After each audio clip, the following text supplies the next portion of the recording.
the trusty, not so trusty green top has gone bang. I haven't had it up on the hoist, we just got it back, pushed it here.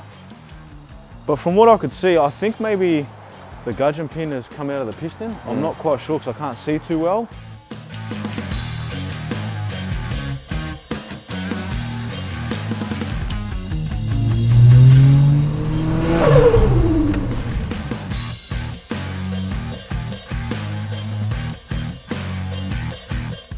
Bigger disaster than Dan Andrews. Seen better days here. It's not actually a piston anymore, is it? No, it's just a piece of frisbee. Should buff out. Oh, it's going to need a lot of buff work here, Luke. Have you worked out what you think broke first? Yeah, well, if you come and have a look here. Hey, what's this? Another green top? Oh, this is another green top. Came out of a running car. The guy that works with us reckons he wants to do what I did here, but I tried to convince him no. But this was on that stand. He pulled it off on a Saturday, put it there, and on the upside though, at least it was running. Yeah, well, he bought the car for $800 for the green top. Yeah. Pulled it out. He drove it around for a bit. It was fine, and then he sold the car to the wreckers for like $400. So it pretty much cost him $400. Yeah. Well, so, what's going on down here? Well, if you have a look here, on this side of the block, there's a nice hole. It's a 2-finger job. Yeah, three-finger job here. So from this part of the rod to this part of the piston, in between is all missing. Now, it wasn't in the sump or anywhere to be seen in the engine. So it's in the gutter somewhere? Yeah, but I even went down there and checked and I couldn't find anything. So I'm not sure if someone picked it up.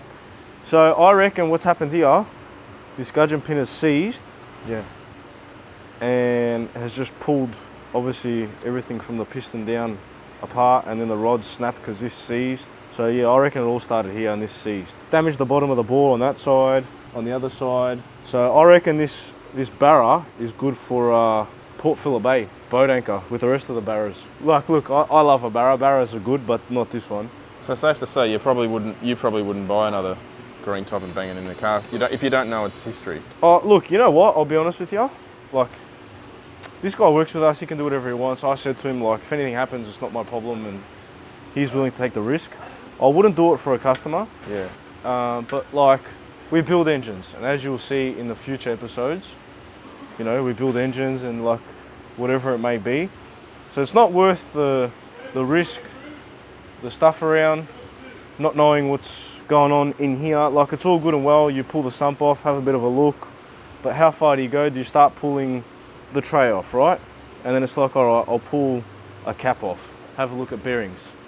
One might look all right, and one might be disastrous. And then it's like, well, I'm not gonna leave that knowing what I've seen.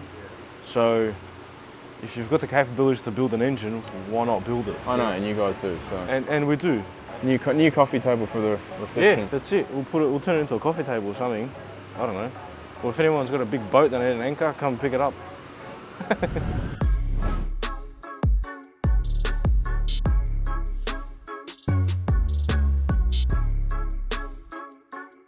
You're gonna bang the slugs in? I'm gonna bang them in with a $500 snap-on hammer. And then, I reckon we rattle gun the bolts in. What do you reckon, Luke? That's what everyone else does. One of these? What I've done here, I've assembled the rod and the piston. I've folded all the rings back. Yeah. Obviously the same rings are going back in the same bore that they've been filed to. That's why I've marked the piston. I usually like to mark the oil ring just because, like, people that put these together will know you can get lost trying to find it. Yes. And it's always good to like put a little mark on it, and before you put it in, you can just check, make sure it hasn't overlapped. No, I've seen many people do that. Yeah, because your eyes get lost. You can't actually see the join, you know? No. And the last thing you want is popping it in and it's overlapped, and then you're doing this again.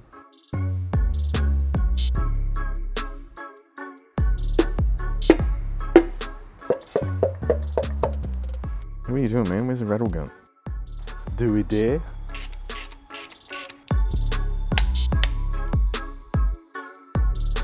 So what I like to do now that it's torqued up, we go to about 3 duggas. Nah, we torque it up. Are you hiding down the back there? Like, I like to turn it over just to make sure that, all right, that's been torqued up. There's no noises or nothing feels out of the ordinary. Whereas if you put them all in, torque them all up, if there is something wrong, you don't know where it's coming from. Mm. You know what I mean? And I like these barrows because look, you can turn this over by hand. Look at that. I like to turn it over, have a listen. Like, sounds good, feels good. On to number 2. 2 fingers, lots of lube.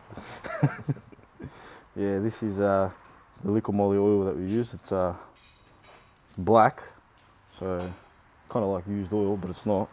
Well, it looks like a taxi oil for a taxi engine, yeah, Tony? That's true. Taxi oil for taxi engine. I like that. No, it's a good grade oil. We buy it in the drum just next to you. It's a 2050 mineral. See, and you just catch it. Good little trick when you're doing it on your own. How many horsepower is that? I'm gonna have a guesstimate of maybe, I don't know, say 200.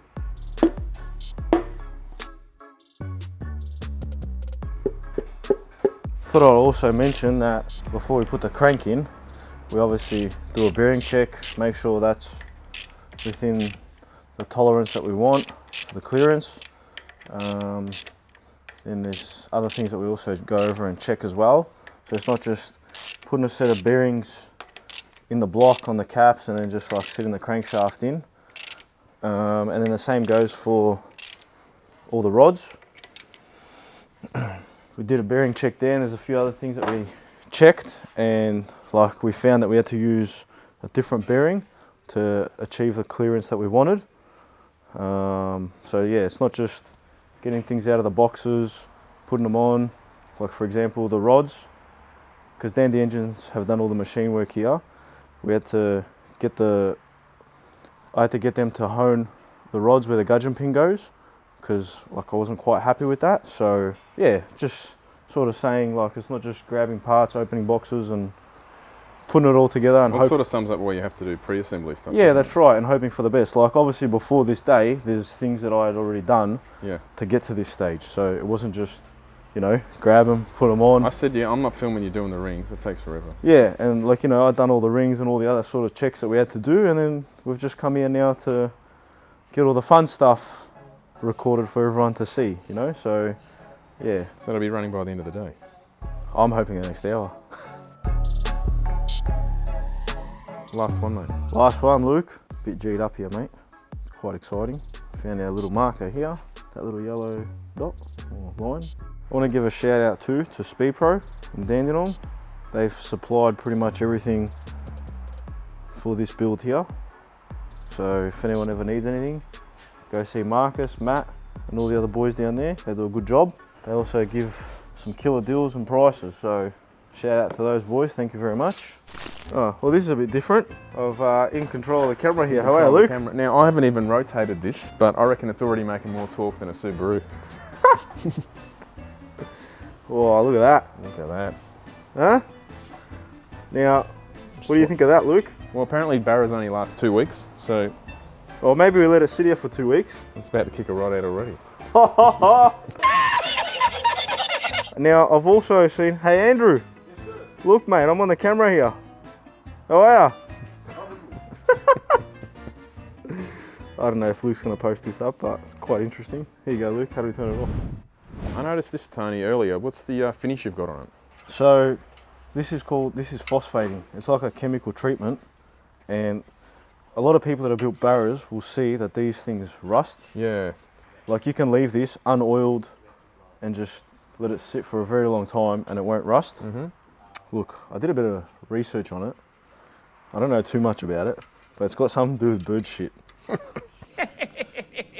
you're saying you got a bird shit Barra? Oh, pretty much. I'm pretty sure this has got something to do with bird shit. That's what Google told me.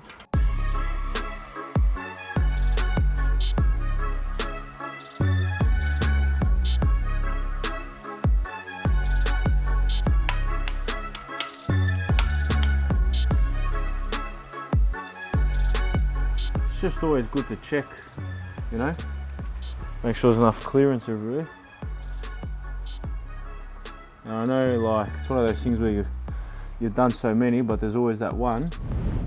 So where to now, Tony? You got to raid the old territory for some parts, yeah? Yeah, we've got to pull the motor out. I need the head studs out of there, a few other bits and pieces, turbo, manifold, all that stuff I need to put the rest of this together, hoping it's all okay, which I don't think anything will be wrong. There's a new head there, new valves in that head, because the turbo valves are a bit different. So that's all there, ready to go. That head's been fully recoed. I'll show you the camshafts. Like, these are the original camshafts out of this engine, which had done about 180 something thousand Ks, which was out of the territory. And Dandy just like cleaned them up, and from what they were, they've come up like really nice. Yeah. I'm quite happy with them. Nearly brand new. I was contemplating putting camshafts in it, but Does it really need it? it doesn't need it. It's more for the sound, but like, I want my wife to enjoy driving it, you know? Yeah. Like, whatever we make on spring pressure, like, it is a heavier car, but it's not going to be very powerful on 98. So she'll still be able to drive it like a normal car. And I don't want to have any complaints, and then I'm pulling camshafts out and going backwards, you know?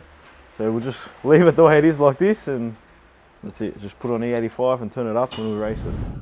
Don't forget to order your track merchandise. We've got an awesome new 25 years of full boost. Yes, that's right, 25 years we've been doing this. Old school boost gauge. We've got these in t-shirts and hoodies, so get on it at shop.fullboost.com.au. Yeah, it looks like bird shit does wonders, mate.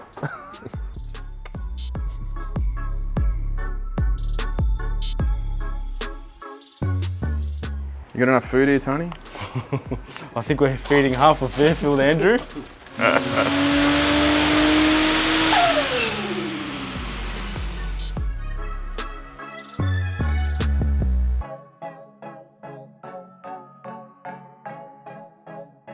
Mate.